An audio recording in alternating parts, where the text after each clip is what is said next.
வணக்கம். பரபரப்பு மீடியா செய்திகளுக்காக நான் நிரோஷன். உக்ரைன் விஷயம் உட்பட பல விஷயங்களில் ஐரோப்பிய நாடுகளுக்கும் அமெரிக்க ஜனாதிபதி டொனால்ட் ட்ரம்புக்கும் இடையே ஒருவிதமான மறைமுகமான முருகல் நிலை ஏற்பட்டுள்ள சூழ்நிலை இப்போது காணப்படுகிறது. இந்த நிலையில் நாம் அழைத்தால் ஐரோப்பியர்கள் அமெரிக்காவுக்கு வருவார்களா, அவர்கள் வருவார்களா என்று எனக்கு சொல்ல தெரியவில்லை என்று சந்தேகம் எழுப்பியுள்ளார்.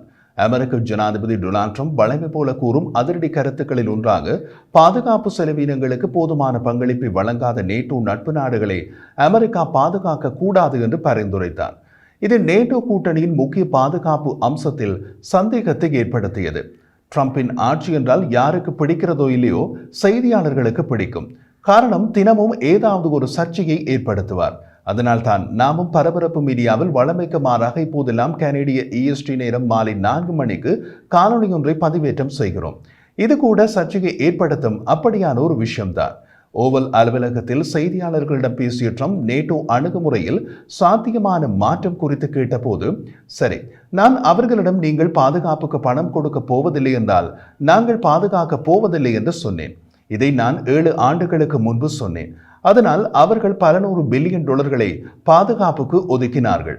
இருப்பினும் பாதுகாப்பு செலவினங்களுக்கு போதுமான பங்களிப்பை வழங்காத நேட்டோ நட்பு நாடுகளை அமெரிக்கா பாதுகாக்காது என்றார்.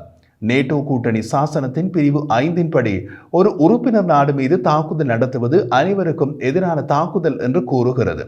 செப்டம்பர் 11 2001 அமெரிக்க மண்ணில் நடந்த தாக்குதல்களுக்கு பின்னர் மட்டுமே இது செயற்படுத்தப்பட்டது. அந்த உத்தியோகபூர்வ அமெரிக்க கொள்கையை உருவாக்க விரும்புகிறீர்களா என்று கேட்கப்பட்டதற்கு ட்ரம்ப் அதை ஒரு பொதுவான அணுகுமுறை என்று அழைத்தார். இதை பொது அறிவு என்று நான் நினைக்கிறேன் என்றார். ட்ரம்ப் மேலும் தெரிவித்த போது, அவர்கள் பணம் செலுத்தாவிட்டால் நான் அவர்களை பாதுகாக்கப் போவதில்லை. அப்படி நான் சொன்னதும் பலர் சூடாகி விட்டார்கள். ஓ, அவர் நேட்டோவை மீறுகிறார் என்று சொன்னார்கள். நேட்டோவுடன் எனக்கு இருக்கும் மிகப்பெரிய பிரச்சனை அதுதான் என்பது உங்களுக்கு தெரியும். அமெரிக்கா தாக்கப்பட்டால் மற்ற நேட்டோ கூட்டாளிகள் அமெரிக்காவை பாதுகாப்பார்கள் என்று அவர் சந்தேகம் தெரிவித்தார். மேலும் தொடர்ந்த ட்ரம்ப், அவர்கள் என்னுடைய நண்பர்கள். ஆனால் அமெரிக்கா சிக்கலில் இருந்தால் நாங்கள் அவர்களை அழைத்தால் வருவார்களா? நான் அழைக்கின்றேன். பிரான்ஸ், எங்களுக்கு ஒரு சிக்கல் உள்ளது, உடனே வாருங்கள். வேறு 2 நாடுகளிடமும் எங்களுக்கு ஒரு பிரச்சனை வந்தது, நீங்களும் வாருங்கள் என்று அழைக்கிறேன். அந்த 2 நாடுகளும் எவை என்று நான் குறிப்பிட மாட்டேன். நான் அழைத்தால் அவர்கள் அமெரிக்காவுக்கு வருவார்களா? அவர்கள் வந்து எங்களை பாதுகாப்பார்கள் என்று நினைக்கிறீர்களா? அவர்கள் வர வேண்டும், ஆனால் வருவார்களா என்று எனக்கு அவ்வளவு உறுதியாக தெரியவில்லை என்றார். அமெரிக்கா ஏன் நேட்டோ கூட்டணியில் நீடிக்க வேண்டும் என்று கேட்கப்பட்டதற்கு ட்ரம்ப், நேட்டோ கூட்டணி நல்லது, ஆனால் மிகவும் நியாயமற்றதாக கருதுகிறேன் என்று கூறினார். நேட்டோ தூதருக்கான ட்ரம்பின் நியாயமான மேத்யூ விட்டேகர் இந்த வாரம் அமெரிக்காவின் செனட்டின் உறுதிப்படுத்தல் விசாரணையின் போது நேட்டோ கூட்டணிக்கான அமெரிக்க அர்ப்பணிப்பு இரும்பு போல உறுதியாக இருக்கும் என்று கூறினார். ட்ரம்ப் நீண்ட காலமாக நேட்டோ நட்பு நாடுகளை பாதுகாப்புக்காக அதிக செலவு செய்ய வேண்டும் என்று வலியுறுத்தி வருகிறார். மற்ற உறுப்பினர்களை விட அமெரிக்கா அதிக சுமையை எடுத்துக் கொள்கிறது என்று வாதிட்டார். நேட்டோ உறுப்பினர்கள் ஒவ்வொருவரும் தங்கள் மொத்த உள்நாட்டு உற்பத்தி GDPயில் 2% பாதுகாப்புக்காக செலவிடுவார்கள் என்று எதிர்பார்க்கப்படுகிறது. ட்ரம்ப் அந்த இலக்கை 5% அதிகரிக்க வலியுறுத்தியுள்ளார். ஆனால் அமெரிக்காவை GDPயில் 3% தான் பாதுகாப்புக்காக செலவிடுகிறது. பாதுகாப்புக்காக சுமார் 3% செலவிடும் அமெரிக்கா ட்ரம்பின் இலக்கை அடைய வேண்டுமென்றால் பென்டகோன் பட்ஜெட்டையும் 50% மேல் அதிகரிக்க வேண்டும். கடந்த ஆண்டு நிலவரப்படி நேட்டோ கூட்டணியில் உள்ள 32 நாடுகளில் 23 நாடுகள் 2% வரம்பை எட்டியுள்ளன. 9 நாடுகள் எட்டவில்லை. நேட்டோ கூட்டணியை அமெரிக்கா எவ்வாறு அணுகுகிறது என்பதில் மாற்றத்தை ட்ரம்ப் பரிசீலித்து வருவதாக NBC செய்தி முதலில் தெரிவித்தது. அதன்படி அமெரிக்கா நேட்டோ நாடுகளில் பாதுகாப்புக்காக அதிக செலவு செய்யும் உறுப்பினர் நாடுகளுக்கு ஆதரவாக இருக்கும். உக்ரைனில் நடந்த போருக்கு மத்தியில் நேட்டோ கவனத்தை ஈர்த்துள்ளது.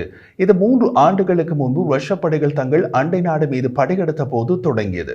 போலந்து போன்ற நேட்டோ உறுப்பினர்களுக்கு எதிரான ரஷ்ய ஆக்கிரமிப்பை மேலும் தடுக்கும் பரஸ்பர பாதுகாப்பு ஒப்பந்தம் தான் நேட்டோவின் 5வது பாதுகாப்பு உத்தரவாதம் என்று நேட்டோ கூட்டணியின் ஆதரவாளர்கள் வாதிட்டனர். ஸ்வீடன் மற்றும் பின்லாந்து ஆகியவை கடந்த ஆண்டு அதிகாரப்பூர்வமாக நேட்டோவில் இணைந்த காரணமும் நேட்டோவின் 5வது பிரிவு பாதுகாப்பு உத்தரவாதம் தான். நேட்டோவில் அமெரிக்காவுக்கு வெளியே ஐரோப்பிய கண்டத்திற்கு வெளியே உள்ள ஒரே ஒரு நாடு கனடா மட்டும்தான். மீதி அனைத்துமே ஐரோப்பிய நாடுகள். அவை அனைத்துக்கும் பொது எதிரி ரஷ்யா. ட்ரம்புக்கும் ஐரோப்பிய நாடுகளுக்கும் ஏற்பட்டுள்ள மறைமுக முருகல் நிலையில் மற்றொரு சம்பவமும் நடந்துள்ளது. வரவிருக்கும் மாதங்களில் அமெரிக்கா வெளிநாடுகளில் உள்ள பல துணை தூதரகங்களை மூடுவதற்கு அமெரிக்க ராஜாங்க அமைச்சு தயாராகி வருவதாகவும் உலகளவில் அதன் பணியாளர்களை குறைக்க விரும்புவதாகவும் பல அமெரிக்க அதிகாரிகள் நேற்று வியாழக்கிழமை தெரிவித்தனர். அந்த அமெரிக்க துணை தூதரகங்களில் பெரும்பாலானவை மேற்கு ஐரோப்பாவில் உள்ளன. டொனால்ட் ட்ரம்ப் மற்றும் அவரது பில்லியனர் உதவியாளர் எலான் மஸ்க் அமெரிக்க அரச ஊழியர்கள் விஷயத்தில் முன்னோடி இல்லாத விதத்தில் செலவு குறைப்பு முயற்சியை கவிழ்த்து விட்டதால் அமெரிக்கா மற்றும் வெளிநாட்டில் பணிபுரியும் அமெரிக்க அரசு ஊழியர்களை குறைந்தபட்சம் 10% குறைக்குமாறு உலகெங்கிலும் உள்ள அமெரிக்க தூதரகங்கள் கேட்கப்பட்டுள்ளதாக கடந்த மாதம் ராய்ட்டர்ஸ் தெரிவித்தது. அதன் ஒரு பகுதியாகவே அமெரிக்க துணை தூதரகங்களை மூடும் திட்டமும் இருக்கலாம்.